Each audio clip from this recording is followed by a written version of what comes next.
नमस्कार मित्रांनो. मोदी आवास घरकुल योजनेमध्ये ज्यांनी अर्ज केलेले आहेत अशा सर्व लाभार्थ्यांसाठी मोठी खुशखबर राज्य सरकारकडून देण्यात आली आहे. जे लाभार्थी घरकुल योजनेसाठी पात्र होतील अशा पात्र लाभार्थ्यांसाठी पैसे वितरित करण्यासाठी राज्य सरकारच्या माध्यमातून एक GR काढण्यात आले आहे आणि या GRच्या अनुषंगानेही निधी पाठवण्यात आला आहे. तर हा GR नेमका कसा आहे, काय आहे, हे आज आपण या व्हिडिओच्या माध्यमातून बघणार आहोत. तर अशाच महत्त्वपूर्ण अपडेट्स आपल्या चॅनलवरून देण्यात येतात. त्यासाठी आपल्या चॅनलला सबस्क्राईब करा आणि व्हिडिओला लाईक करा. चला तर मग व्हिडिओ सुरू करूया. मोदी आवास घरकुल योजनेअंतर्गत निधी वितरित करण्याबाबत असा हा इतर मागास बहुजन कल्याण विभागातर्फे दिनांक 14 जानेवारी 2025चा GR आहे. तर या GR मध्ये काय दिले आहे ते आज आपण बघणार आहे. शासन ज्ञापन. मोदी आवास घरकुल योजनेअंतर्गत सन 2023-24 ते सन 2025-26 या 3 वर्षात 10 लाख घरे बांधण्याचे नियोजित आहे. त्यानुसार सन 2023-24 या वर्षाकरिता 3 लाख घरकुलांचे उद्दिष्ट राज्य व्यवस्थापन कक्ष ग्रामीण गृहनिर्माण यांना देण्यात आले असून त्याकरिता एकूण 3,788 कोटी 59,93,600 फक्त इतक्या निधीची आवश्यकता आहे.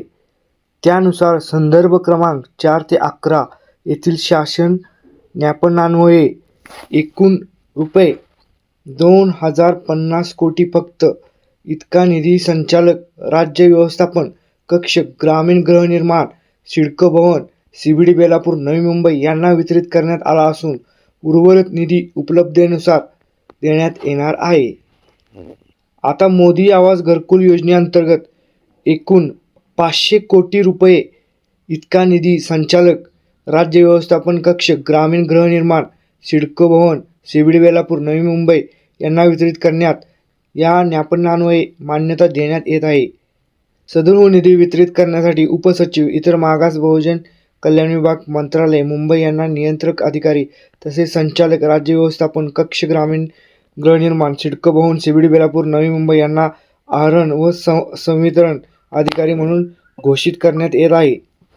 याबाबतचा खर्च मागणी क्रमांक ZG3 2225 अनुसूचित जाती अनुसूचित जमाती इतर मागासवर्गीय व अल्पसंख्याक याचे कल्याण 03 मागासवर्गीयांचे कल्याण 102 आर्थिक विकास 01 विमुक्त जाती भटक्या जमाती इतर मागासवर्ग व विशेष मागास प्रवर्ग यांचे कल्याण 112 इतर मागासवर्गीय लाभार्थीसाठी मोदी आवास घरकुल योजना 2225 F782 कार्यक्रम 31 सहाय्यक अनुदाने वेतनेतर या लेखा शीर्षकाखाली वित्तीय वर्ष 2024-25 करिता प्राप्त आर्थिक तरतुदीतून भागवण्यात यावा.